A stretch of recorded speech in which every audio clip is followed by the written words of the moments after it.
yang mengimplementasikan konsep ini modul 1.4 yaitu budaya positif. Di sini saya hanya sedikit sharing, sedikit kasih pemahaman karena di sini saya juga masih belajar dan berbagi beberapa pengalaman saya dalam menerapkan. Apa saja yang sudah saya dapatkan, yaitu saya yang pertama itu tentang filosofi Ki Hajar Dewantara, di mana Ki Hajar Dewantara menyatakan bahwa guru itu tugasnya adalah menuntun kodrat alam dan kodrat zamannya anak. Agar apa? Agar anak dapat menjadi manusia seutuhnya dan bagian dari masyarakat.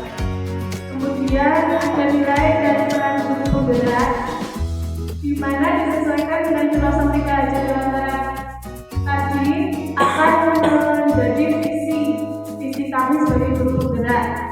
Untuk mencapai visi tersebut maka dibudayakanlah budaya positif. Budaya positif sendiri adalah untuk membangun budaya positif.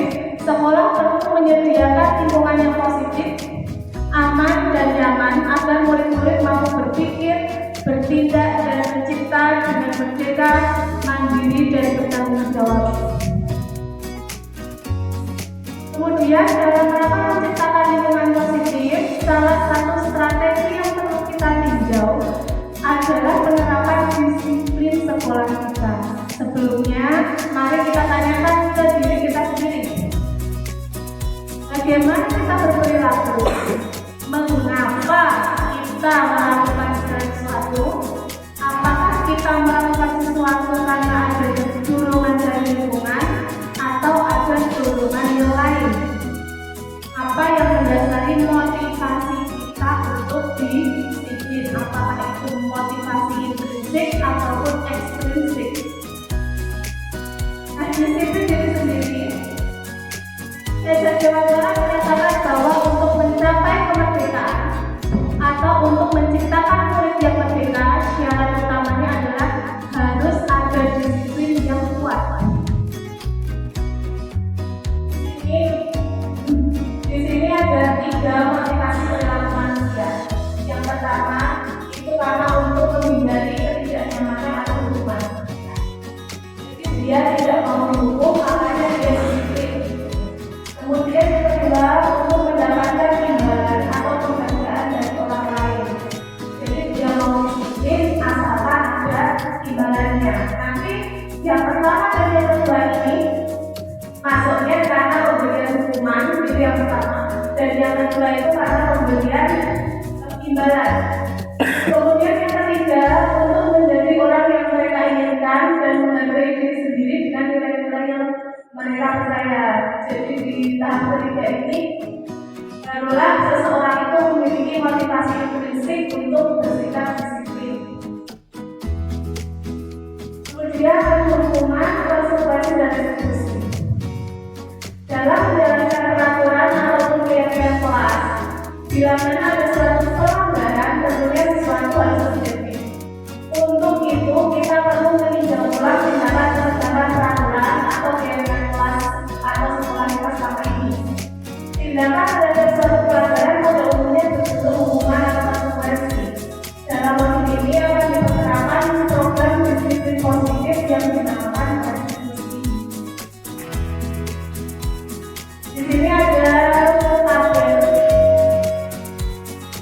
tabel ini menunjukkan bahwa kalau kita memberikan hukuman berarti itu adalah identitas kita dalam kondisi budaya positif.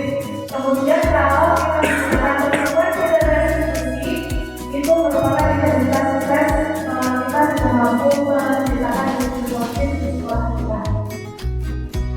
Apa perbedaan antara hukuman dan konsekuensi?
Misal, kalau anak tidak mengerjakan PR, dari awal kita sudah harus menyepakati di kesepakatan kelas. Nanti kalau tidak mengerjakan PR, nanti konsekuensinya apa? Itu harus sudah disepakati terlebih dahulu. Nah, kemudian kalau restitusi merupakan pilihan. Restitusi itu menguatkan untuk murid atau anak dalam jangka waktu yang panjang. Kemudian korban mendapatkan ganti. Bisa ada seorang anak yang menyobekkan buku catatan anak lain. Nanti yang diberi penanganan secara restitusi itu adalah anak yang menyobekkan buku temannya, kemudian nanti digiring. Bagaimana cara anak itu mengganti buku yang sudah disobekkan temannya? Nah, di sini ada perbedaan hukuman dan konsekuensi. Hukuman bersifat tidak terencana atau tidak ikhlas. Anak atau murid tidak tahu apa yang akan terjadi dan tidak dilibatkan. Hukuman bersifat satu arah dari pihak guru yang memberikan dan murid hanya menerima suatu hukuman tanpa melalui suatu kesepakatan atau kemarahan dari pihak guru, baik sebelum atau sesudahnya. Hukuman yang diberikan bisa berupa fisik maupun psikis.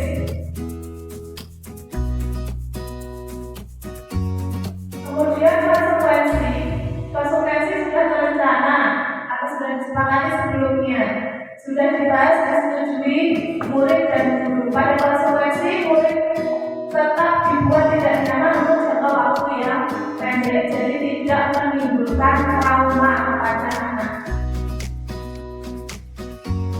Cara menerima posisi kontrol guru. Yang pertama itu adalah sebagai penghukum.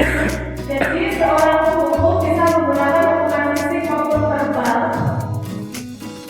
Menghukum dengan nada suara tinggi, bahasa tubuh, mata melompat dan jari menunjuk-nunjuk menghadap. Terlambat lagi. Dan dengan nada yang tinggi dan tatapan yang tajam itu sudah menunjukkan bahwa dia penghukum. Kemudian kapan kita dapat langsung? Nah, hasil dari posisi kontrol hukum ini adalah kemungkinan murid marah dan dendam. Bisa jadi sesudah kembali dulu, murid tersebut akan menggunakan sembunyi atau tidak bolehnya. Lebih buruk lagi, sepulang sekolah murid melihat motor atau mobil bapak ibu dulu dan akan mengempes kendaraan ibu dengan paku. Jadi dampaknya sangat berbahaya. Kemudian membuat rasa bersalah. Pembuat rasa bersalah. Pada posisi ini biasanya guru akan bersuara lebih lembut.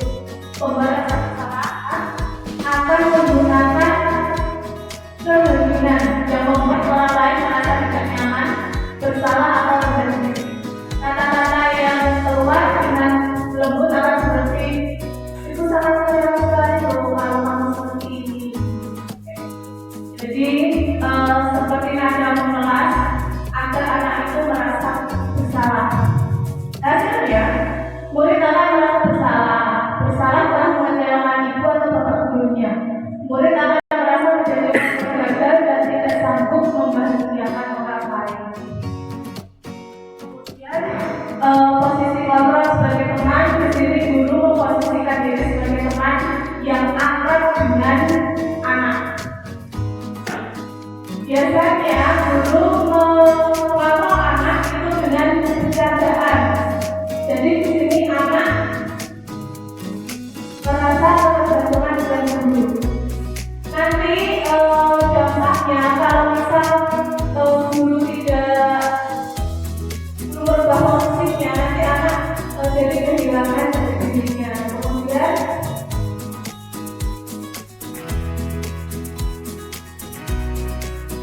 sebagai pemantau,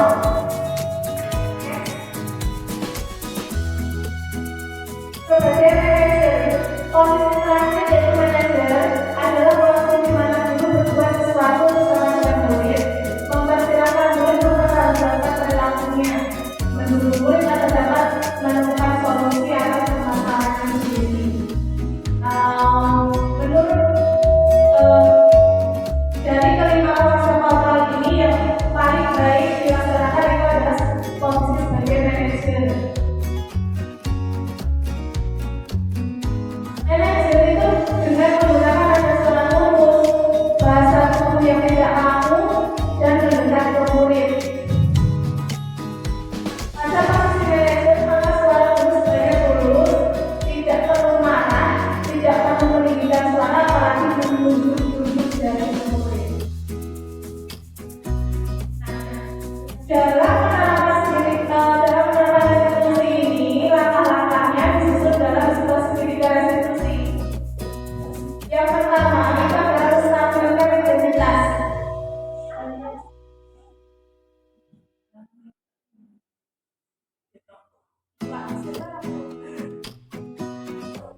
langkah stabilitas identitas ini guru akan menanyakan, guru akan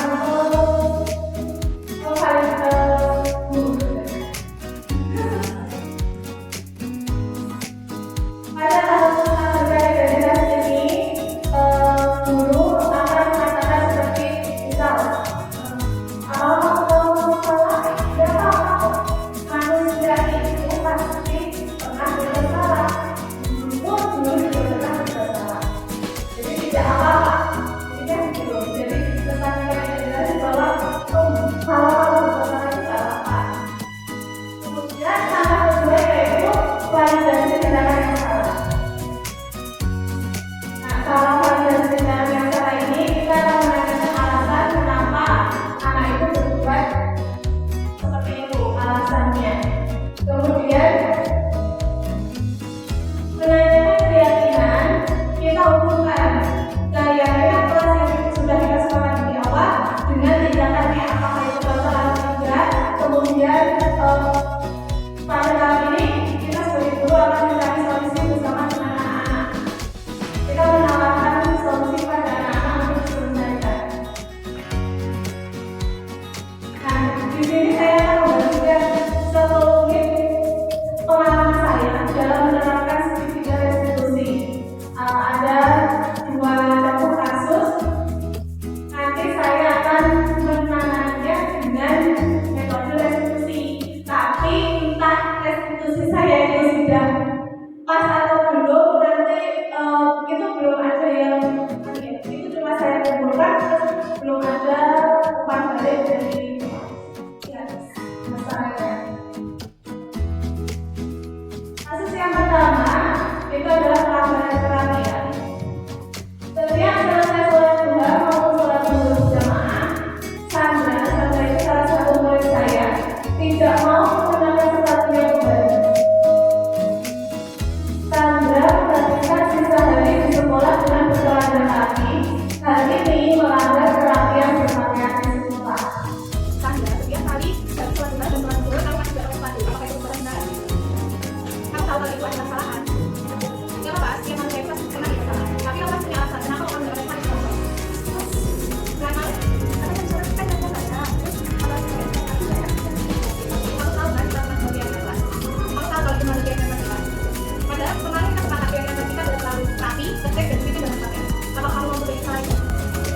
Gimana cara kamu mau beli? Kalau kamu bilang tidak mau pakai sepatu karena pakai bata di sekolah, di depan sekolah itu sudah disediakan ya. Jadi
wabarakatuh.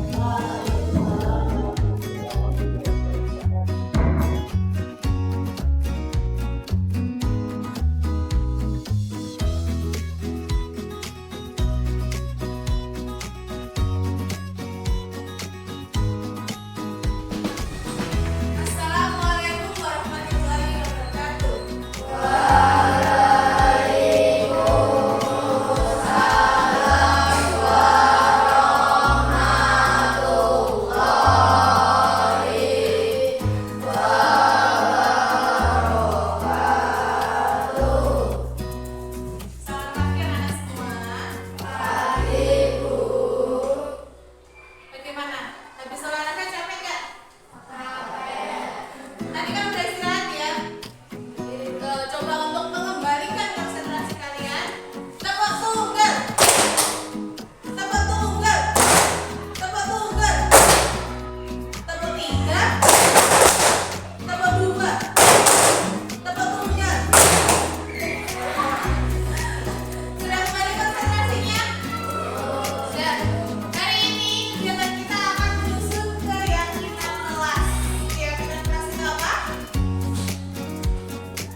boleh bermain bola di kelas. Ini sama yang dengan tadi untuk bermain di kelas itu sama juga. Mau itu bermain gocek, outdoor, main bola, itu sama-sama di kelas. Kemudian tidak boleh membuang sampah sembarangan. Tidak merusak fasilitas sekolah. Tidak boleh berisik saat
Jadi setelah sholat kamu bisa menggunakan jaket itu untuk mengeringkan kaki, kemudian pakai sepatu. Jadi udah siap